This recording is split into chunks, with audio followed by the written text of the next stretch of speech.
Znači, općenito za pregled, normalno, dolazi se na pregled, znači ako neko nosi naočale, dobro da nije izmoren, da nije iz noćne smjene, da je znači, u nekakvom normalnom općem stanju. Za žene bi recimo naglasila, i za muškarce naravno, da dođu bez šminke, bez ne znam previše pudera, maskara ili tih kozmetskih sredstava koji nama mogu ometati za vrijeme pregleda.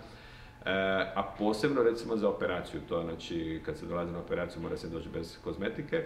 Ako neko nosi kontaktne leće, nosioci kontaktnih leća trebali bi barem dan ili dva prije skinuti kontaktne leće ako su u pitanju meke kontaktne leće, ali ako je u pitanju tvrda kontaktna leća ili kako često govorimo polutvrda leća, onda bi trebalo najmanje 1 tjedan. To je znači nekakav minimalni period prije operacije, odnosno prije samog pregleda ili pred operaciju, da rožica bude bez pritiska kontaktne leće, da se može precizno izračunati ili korigirati dioptrija.